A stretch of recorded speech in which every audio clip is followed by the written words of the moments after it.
Okay, fine. So just I borrowed the class from compiler design. Okay, because we are having some more topics that has to be discussed before the T1. That's the reason why I just requested compiler design faculties to provide this class. Okay, fine. So already yesterday we had discussed about how to develop the use case model. Actually, use case in the sense means everyone should not think that it is only a diagrammatic representation. Okay. So of course, use case diagram is there, which we can able to depict some of the details. Otherwise, the use case is a kind of template or format which we have to fill it like this.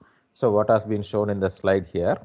Okay, so if any question has been asked regarding this use case, develop a use case model for a car parking system or develop the use case model for the ATM system. So for that, what you have to do is simply you should not draw only the diagrammatic representation. You should also mention the template given here. So what is the name of the use case, primary actor, goal in context, preconditions, trigger, scenario, exceptions. Okay, so and also it is not that we have to fill it everything. Okay, some of the details if you are not aware, you can skip. But at least the template should have some 5 to 10 particular fields like starting with the use case, primary actor, secondary actor, okay, frequency of use. So at least some 5 to 7 details you have to give. So that is the idea behind the template. And after finishing this details description, then you can go for the diagrammatic representation. So this is a simple UML diagram. UML means what? Shall anyone tell me? What is UML? Again in OOAD, Object Oriented Analysis and Design, there is a standard representation, okay, for showing all the objects, classes, modules, everything. So all these particular representations are defined according to a particular standard called as Unified Modeling Language. Okay, so this is what we are calling as UML. So the generally, if you want to construct an object-oriented software, generally today all the applications are based on objects-oriented structure only. That you know. But if you want to just visualize it, okay, so for that we are representing in the form of UML diagrams. Commonly we are calling as UML. Under this we are having various diagrams like use case, class diagrams, sequence diagrams, collaboration diagrams. Okay, so that are all different according to the particular specifications what we have to discuss. So currently we are discussing use case so that we can represent the UML use case diagram like this. So outside the particular block, we can see the or we can have the actors. So like homeowner, system administrator are all actors. Okay, sometimes sensor may be actors, but here the sensor has been represented as a particular block. That means what? It is not a person. Whereas homeowner or system administrator may be identified as the person. It may be just representing the actor who is a person. But sensors are also actors, but it is representing an object or thing. Okay, so that is what it is defined like this. So this kind of structure you have to follow. Okay, if you are defining actors as a person means how you have to draw. If you are defining actors as an object means how you have to specify. This is required. Okay, so and inside this particular block you can see the various operations related to the actors, what the actors are supposed to do. That details has been shown inside the block. Okay, now actually we are discussing about the analysis model, followed by the requirements details. Once if you collected and structured or make the requirements standard, the next thing what you have to do is you have to analyze this particular requirement. For what purpose we are using this analysis model? Okay, so the requirements, somehow you would have seen this template, SRS template. It is just like a document. Okay, so many of the people won't like this document. Okay, because they have to read it. Okay, they have to read it completely to understand about the particular application what you are going to develop. So that most of the time there may not be the chance for the project managers or the particular developers to read the complete document. If you are thinking in that way, means normally if you are registering in any particular website or any particular forum, there are terms and conditions always available. Most of the time or almost any time we are not just studying all these terms and conditions. Simply we are pressing the I agree button or I do not agree. So if you are pressing I agree button, immediately you can just register for the particular scheme. Just a minute. So that is what the mindset of the people. They are not willing to just look into the detailed description or detailed documentation. So what we have to consider at this point. So instead of having this SRS, okay, SRS is mandatory that we cannot avoid it. But what is the idea is, suppose if you want to straightly go into the design, okay, there should be some kind of bridge between this design engineering and the requirement engineering, and that bridge is called as analysis model. Okay, so I want to provide the description of the informational, functional and behavioral domains of a system, means all this can be represented, okay, directly in the form of analysis diagram or analysis model. Okay, so that means what, it is easily visible. That is the reason why we are calling this analysis model as snapshot of requirements. Snapshot of requirements means it is just provided in the form of some diagrammatic representation. Okay, so that is the idea behind this, but this is considered to be the preliminary design of the actual design. So actually after finishing the requirement and analysis phase, we are going for the design phase. But before going to the design phase, there is one more phase, that is what we are calling as the analysis model. Here also we are just creating some kind of diagrammatic or visualizing or graphical representation, but these are all considered to be the preliminary designs. Okay, so now here in what way we can build this analysis model. So for that we are having the 4 elements, that is what I told you: scenario based elements, class models, behavioral models and flow models. All these are the elements of this particular analysis model, and it is please mute yourself. And these particular elements on the required data, the required details about these elements can be collected from the exact software requirements only. Okay, so if you are not having SRS, you cannot specify these models. You cannot have the scenario model or class model or flow model like that. Okay, so that is important. So now what each and every element does. So in scenario, by default, scenario means what? User scenario. Who is going to actually use this particular system? So for them only we are developing this application. They are the direct users. So that is what we are specifying them as actors. Okay, so and that is the basic model, okay, with respect to the user scenario, and that is the consideration what we are having in this particular element. So the scenario based model represents the use case or the user stories. User stories I will let you know while discussing Agile. Otherwise use case just now we discussed. So once if you develop the use case, now you can enter into this analysis model. That is the reason why we had discussed the use case first, and now we are moving on to the analysis model. Okay. Now, so this is the basic element or basic model which is available with the use cases and the corresponding actors. So from here only we are going to the next levels or next models. So accordingly now the next one is the class based element. So here we are specifying the class diagrams and collaboration diagrams as I mentioned. So that means what? For the user scenario, what we already had collected, so we have to specify some objects, set of objects. Okay, so that is what you can see under the class based element.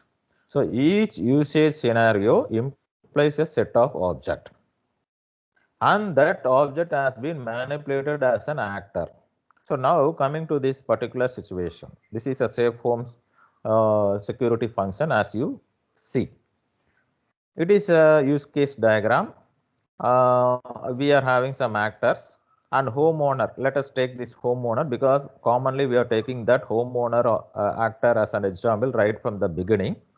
So what the homeowner does, what kind of activities he is doing? Homeowner arms and disarms the system. Homeowner accesses system via internet. Homeowner respond to some alarm event. So like that we are having some kind of activities. So now you can just connect these particular activities in the form of activity diagram. So here it is an use case diagram. Next we are going to see the activity diagram also. Okay. Now what we have to think about is how the particular homeowner responds to the alarm event, or how the homeowner encounters an error condition. So what is the what is the basic connectivity between this activity and the actor? So there should be some other device which should initiate this task or initiate this particular activity. Okay, so what is that device? It is some sensor. So now in order to just do this particular activity, respond to an alarm event or encounters an error condition, okay, some basic object is required. Okay, so that is what we are defining as class-based elements. Okay, so these objects are categorized into classes. So what kind of objects are required to do the task or to do the activity? Okay, so that is the next thing. Here also we are having some diagrams like class diagram, collaboration diagram. Collaboration diagram we will see later, but just these are all basic understanding. Then comes the behavioral model. As I mentioned, behavioral model represents the behavior of the system, state of the system. Okay, so suppose if I am pressing OK button from login module, what happens to that system?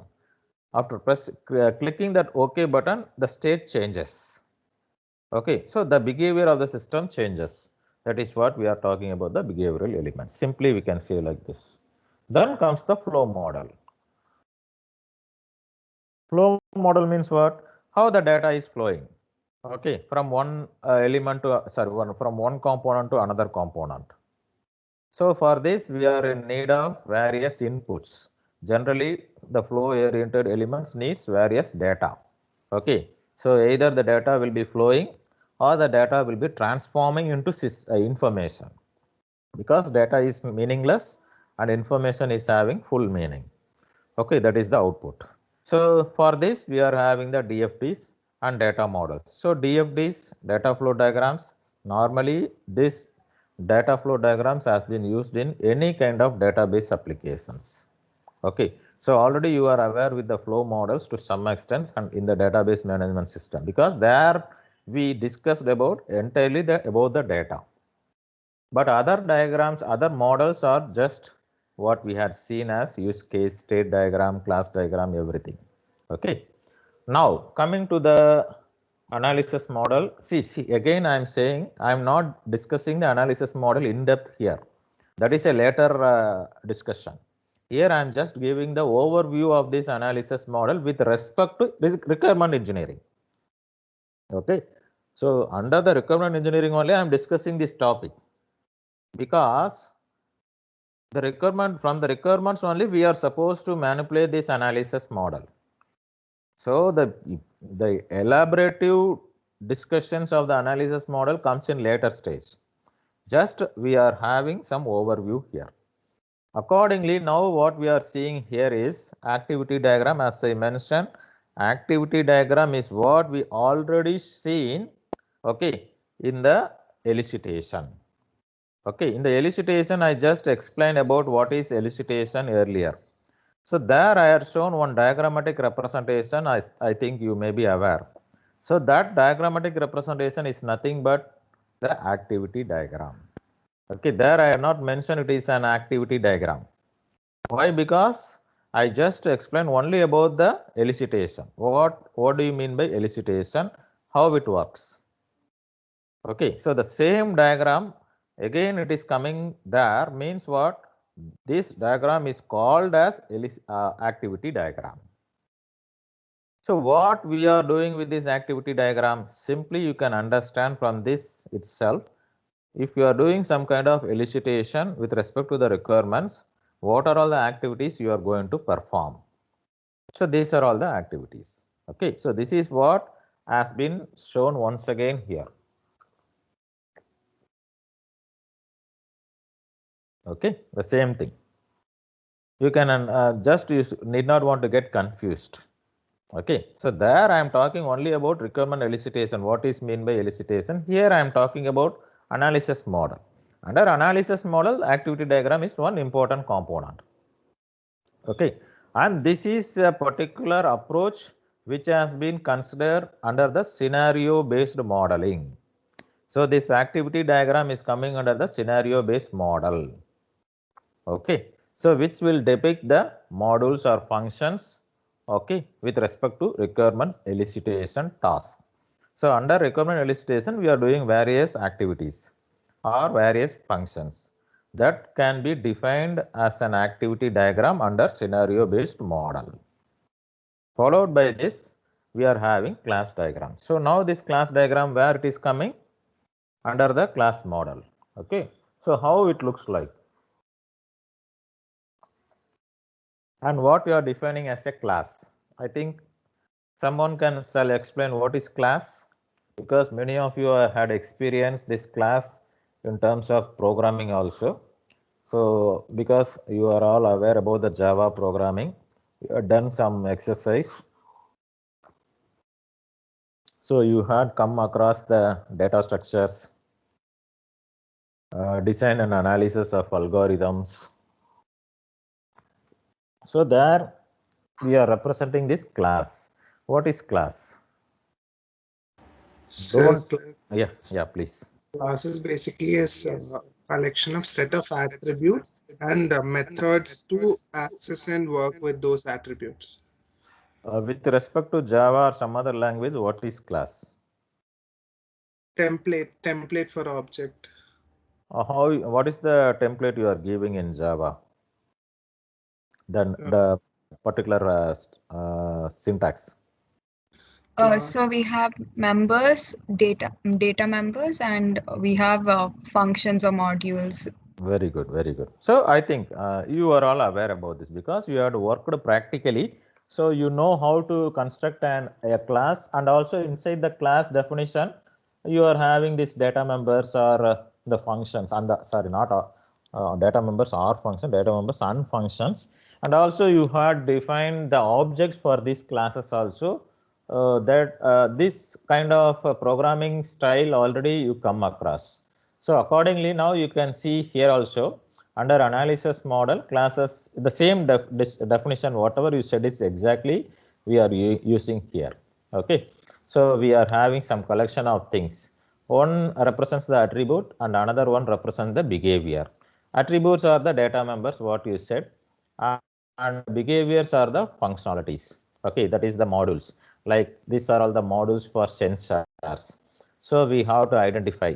Okay, so we have to identify what? The gas leakage or carbon monoxide or any types of what we can say, some gas related activity. And we have to enable, disable, reconfigure. You have to enable your control panel, or you have to enable some specific buttons. So these kind of modules or functions are basically present with the sensor object, okay, or sensor class. So the sensor has to identify the temperature, identify the humidity, identify the moisture. Many such kind of sensors are there, I think you are aware. So generally speaking, this represents the class. And coming to the state diagram. So I think this state diagram has been used for the behavioral aspects of the system. Okay, so you can see there are many such kind of representation under the state diagram like ready, enter command, steady. Okay, so these are all the particular buttons. Even in our project also, you may be using some different kind of modules with the different states. So the states may be in the form of OK button or cancel button or delete button, something. Okay, so all are representing some kind of commands. Okay, so the commands to delete the operation or to remove the particular file, something related to one state to another state. Okay, so this is what we are having the UML state diagram. So a state is simply any observable mode of behavior that you can understand, and state diagram indicates what actions are taken as a consequence of a particular event. So some event is happening by means of pressing some button. So what are all the actions that has to be taken, whether it has to go to the next page or last page or the first page. Okay, so that is what we are thinking about the state diagram. So these are all some of the particular model analysis model with respect to activity diagram, class diagram, state diagram, use case diagram. Use case already we had seen. Okay, so like that. Now next, under this analysis model, what we are going to build, we have to think about another term called as analysis patterns. So this is also having some kind of experience in your programming, I think so. I will let you know how it works. Generally, if you are doing some long or lengthy software with some 5,000 lines of code or 10,000 lines of code, okay, so there may be some situation where you are supposed to use some sequence of instructions repeatedly. Okay, so I think you have to reuse some of the functions. Okay, so just a minute.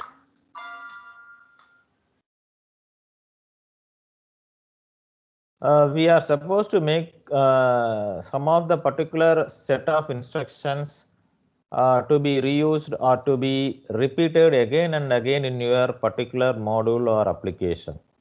Okay, so this is one term I think you may be aware. And another term is sometimes you have to reuse some of the package or some of the particular library functions. Okay, so this library is what you have to include in Java or C or C++. So that means you are including some library files based on some commands like import or include. Okay, so this import include will help you to just make use of that package, okay, at various particular situations. That means you are reusing that particular package or reusing a particular set of instruction by means of importing or including. So this is where we are talking about the case of this term analysis pattern. So commonly speaking, if you are developing an application, you have to think this analysis pattern like this. Certain things reoccur across all objects within a specific application domain. Okay, so that means there may be some situation where some particular variables or particular functions or particular packages, okay, has been constantly coming again and again. It may be anything. That's what I am saying. It may be a particular object or class, it may be a function, or it may be a behavior. Okay, but in that application, it may be reoccurring once again. So we have to reuse this kind of model. So already you have developed a model for a particular function. Already you are having a class diagram. Already you are having a state diagram. So but this class and state diagram has to be reused in your application again and again. So for that we are using this pattern, analysis pattern. So which will help you to do this task. What task? To reuse again. Okay, that means you need not want to restructure or create a new analysis model for this purpose. Okay, if I am using a class A many times, simply only one particular class diagram is suffice, which can be used for n number of times. If I am using a behavior state diagram, again the same state diagram can be used for multiple purposes. That means this analysis pattern will speed up the development of your model. Okay, so that it can able to capture the requirements with respect to a problem, and it will be just helping the particular design software designer to provide the reusable model, okay, for some purpose. And this is what we are talking about, the analysis pattern. Not only this analysis pattern will also facilitate, okay, to make your model into its corresponding design. That means directly you can make use of this analysis pattern transform to the design pattern. Okay, so this is another advantage. So this detail I will let you know. Okay, so once the design engineering has been started, then I will explain about how we shall convert this analysis pattern into design pattern. But before that, we have to see what is this analysis pattern template, how it looks like. So these are all the details: pattern name, intent, motivation, forces and context, solution, consequences, design, known users and related patterns. So first we have to identify what type of analysis pattern it is. Okay, so the name of the pattern has to be given. Then what is the intention of this pattern? What is the motivation? Why you have been motivated to create such an analysis pattern? So what are all the external forces or issues if you are just having this analysis pattern? Okay, so like that we have to just provide this template. So this template will make you a clear understanding on the analysis pattern. Okay, so this I am not explaining in detail because this will be effective once if the design pattern or under the design engineering is started. Okay, so otherwise just simply understand what are all present in the analysis pattern. Okay, so that is enough. Now, what we had done so far is we had done with the particular inception, we had done with the elicitation, we had done with the elaboration. Like that we had seen some of the requirement engineering tasks. And now we are just going to discuss about another requirement engineering task which we are calling as negotiation. Okay, so what is negotiation? What we are doing here? So at the beginning of each software process development, okay, there should be some set of activities related to negotiation. Okay, what are all the activities? You should identify the key stakeholders of the system, and you have to determine the win conditions. Sorry, not win conditions of the stakeholder. That means sometimes the particular customer will feel that their application is a failure one.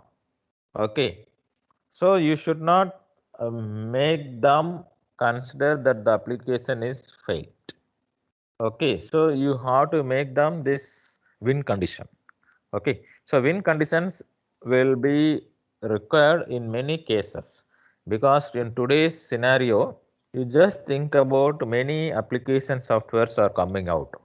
Even for your purpose, for your understanding, you just imagine in your mobile smartphone how many apps are downloaded. Okay, so you are having n number of applications, n number of apps coming regularly.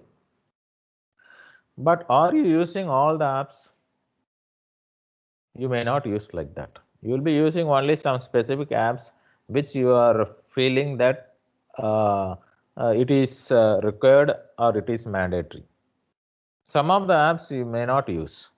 Okay, Okay, now at this point, I am asking this question to you. Okay, so what is the app for the reserving the train ticket?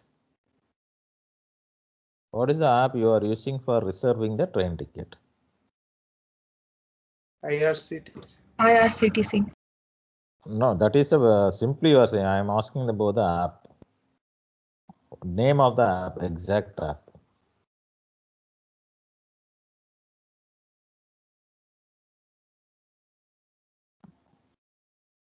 What is the name of the app? It is IRCTC, not, but it is not the full name. I want the full name. Followed by IRCTC, what is the name given to it?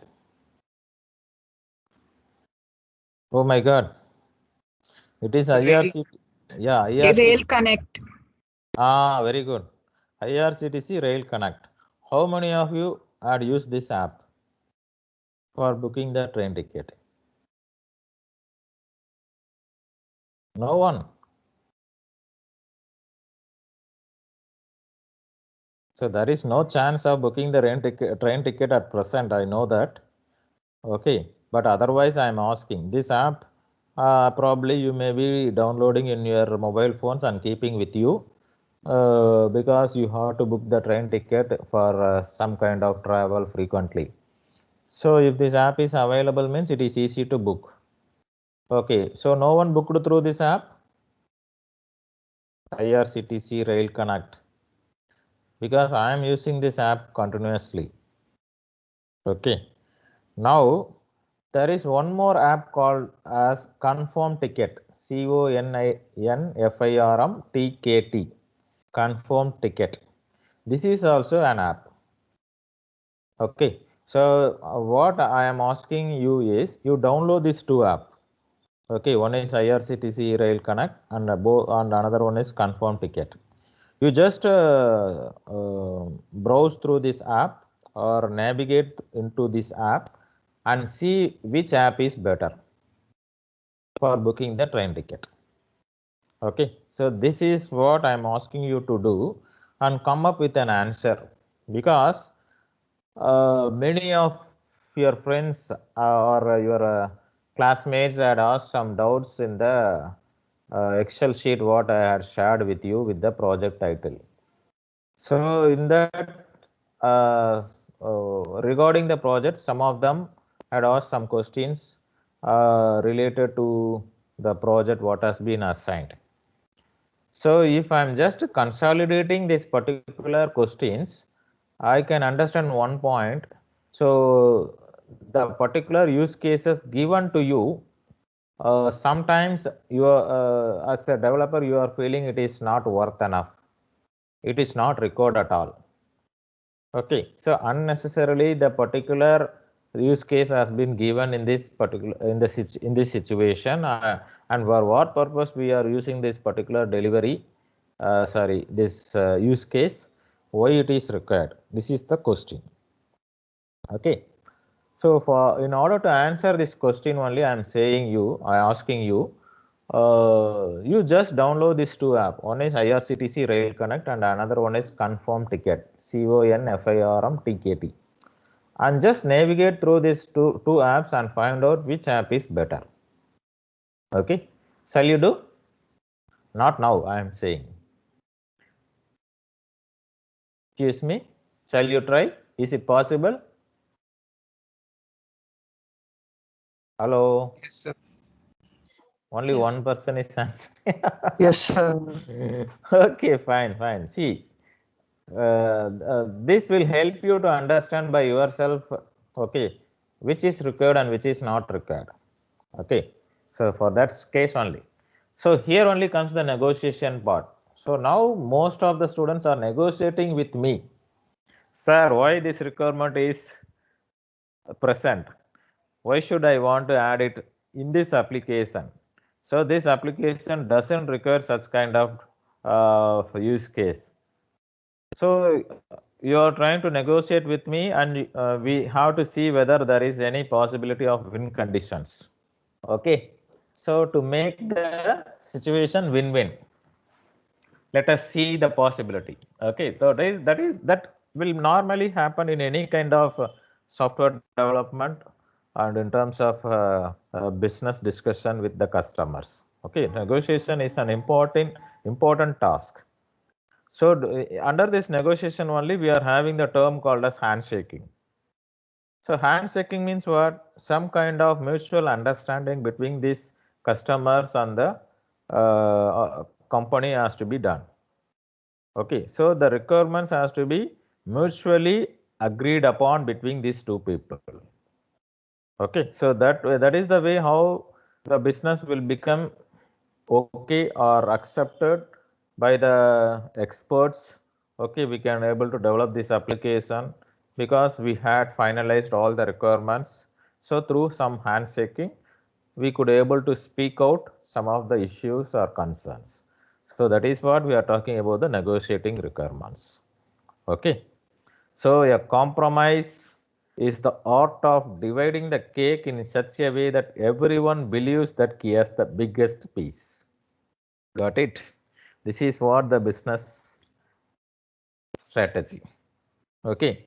So it is the responsibility of the head to make the customers believe, okay, that they are having the biggest piece in their hand. Okay, so this is the way how the negotiation has to be done. Okay, now coming is the validating requirements. So some of you in the particular Excel sheet ask about the validation also. Okay, so this is what we have to answer these questions. So based on the questions that has been provided here, if you could able to answer these questions, you can easily validate the requirements. So for what purpose we are doing this validation? To examine for inconsistencies, omissions and ambiguity. Yeah, many of you had found in their applications. So I appreciate the effort taken by your teammates, project members, okay, who had provided these details in the Excel sheet. So I think those particular student batches who had asked the questions in the particular column what I had given are supposed to be active. That is the reason why the questions has been asked there. Okay, if you are not asking questions, if it is blank means what? I think you are not at all seen the particular requirements details or particular use cases that has been given to you. So that is not good. Okay, so kindly plan immediately what to ask regarding your project. Yeah, so we can find some kind of inconsistency, we can find some kind of ambiguity, and we have to see whether we can omit it or add it or not. Okay, so we have to review the requirements that has been provided with these following questions. So is each requirement consistent with the overall objective? Have all the requirements been specified at the proper level of abstraction? Okay, so sometimes you have to take the requirements to the technical level also, technical detail also.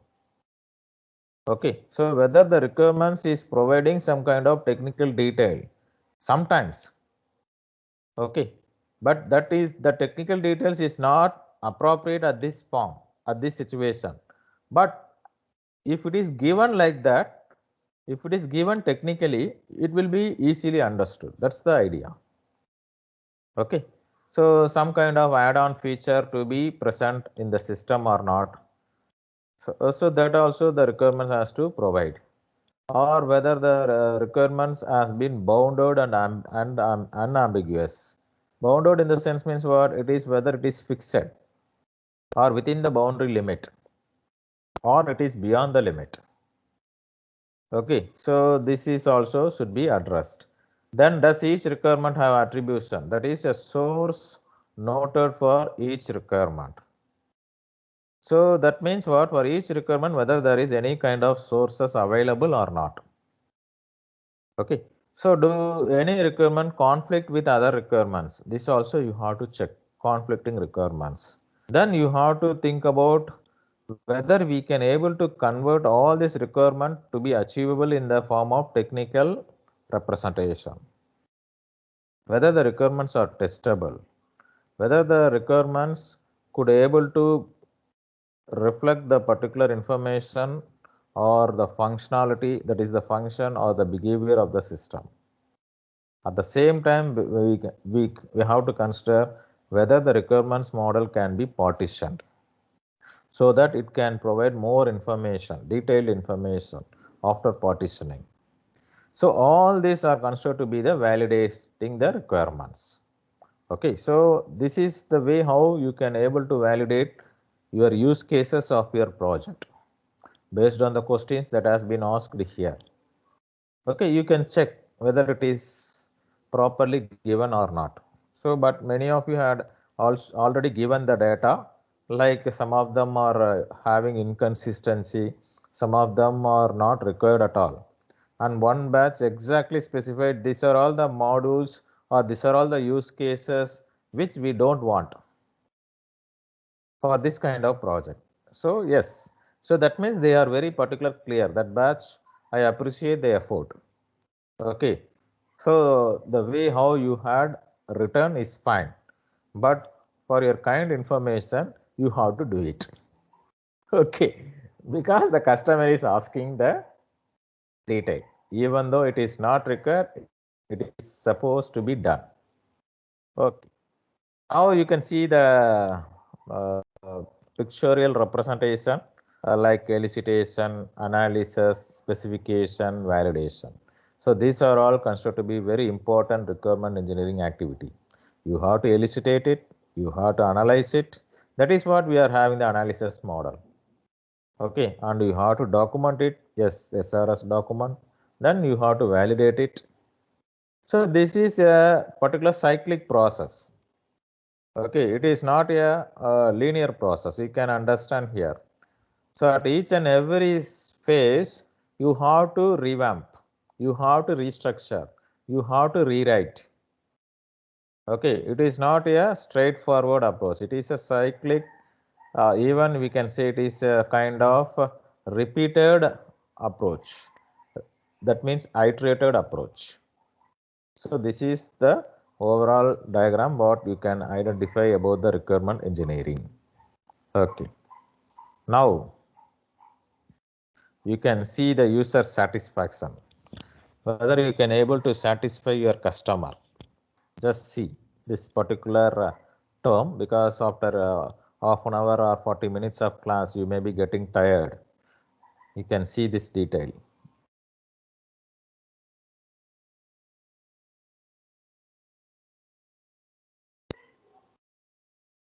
So it is not software engineering, it is a software engineer.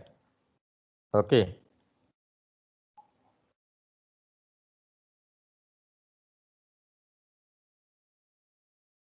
So the software engineering pulls out a map, points to it and says, I want peace in the Middle East. The genie responds, I don't know. Those people have been fighting for millennia. I can do just about anything. The genie is saying, I cannot able to make peace, okay, in the Middle East. Now the software engineer says, well, I am a project manager and my application have lots of users. Please make all my users satisfied with my software and let them ask for sensible changes. Now what the genie says. What is the response of the genie? Yeah, let me see that map again so that I can see whether I can make peace in the Middle East. Initially, the genie denies. Okay, he could not able to just make peace in the Middle East countries. But now the software engineer is asking for another request. So he wants to satisfy or he wants to make all his users who are using the application he developed or the team developed to be satisfied. So that means what? user satisfaction is not at all achieved. Okay, so this is always a continuing problem. We cannot able to satisfy all the users based on the application, whatever the application you are developing, whatever feature it is having, whatever technology we are using, still the particular users cannot be convinced. Particular users in the sense means what? Not all the users can be convinced easily. Okay, so this is what we are talking about, the user satisfaction. So already I mentioned about this functional versus non-functional requirement. Here why I am giving this tabular column representation is with some example I am giving here. Based on this example, there will be questions in your test also, T1 also. So you have to identify whether it is functional or non-functional. Okay. So what is functional here? Any requirement which specify what the system should do. So that is functional. That means we are providing some service to the user. If it is non-functional means how the system performs a function or how the system should behave. So this represents the attributes or characteristics of the system. Okay. So now coming to the functional, see the example, send email when a new customer signs up. So this is what the system has to do. Open a new account. So again what the system has to do. Coming to the non-functional, modify data in a database should be updated for all users accessing it within 2 seconds. So within 2 seconds, all the modified data in your database should be updated for all the users. So this is how the system has to perform or how the system should behave. So if I am updating one particular data in the database, immediately it should reflect for all the users. And what is the time limit given? It is for within 2 seconds. So this is considered to be non-functional. So untypical functional requirements include all these activities like business rule, transaction corrections, adjustments, cancellation, administrative functions, authentication, authorization levels, audit tracking, all these are coming under the functional requirement. Whereas non-functional requirement include performance. So the system should perform, okay, so at a high speed. So that high speed represents the non-functional requirement. Response time, throughput, utilization, scalability, availability, reliability, all are coming under this case. Non-functional requirement. Usability, interoperability. Okay. So these are all the some of the particular non-functional requirements which should be which normally present in the any system. Some of the system may use some particular non-functional requirement. Not all the particular system has to maintain these requirements as it is. Okay, some system may not require this kind of all non-functional requirements. So that details you have to know. Okay. Now what is the time? Okay, now the time is 12:35. So I want to just share some of the details related to this functional requirements like business rules and all. But okay, the time is up here. So I will discuss this later on. Okay, no issues. So with this, I am concluding the today's session. So if there are any doubts, you shall ask now.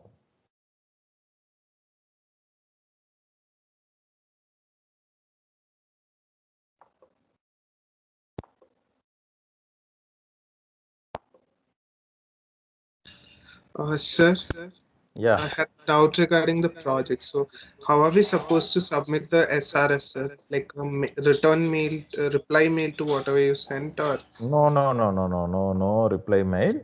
okay, sir. You shall just submit in the Teams, our class Teams file section with the Okay, sir. name of the project. Okay. And if the project has been repeated for another batch also, what you can do is you can submit as Are you just divided into section wise or not? Generally, you had got divided. Generally got divided. So then we cannot able to just provide a section wise also. We can put team wise. Scrum Master name, that is fine. The name of the Scrum Master. See, for example, chat application is there for 2 batches means chat application, the name of the Scrum Master. Chat application, name of the Scrum. In that file name, you can put it in the class teams files. Everything you can upload here itself in our class teams file section. Yes, sir. So the name of the title, project title, hyphen followed by the Scrum Master name. So I can easily recognize the particular project as well as the team. Yes. Okay, got it. Okay, any other doubt?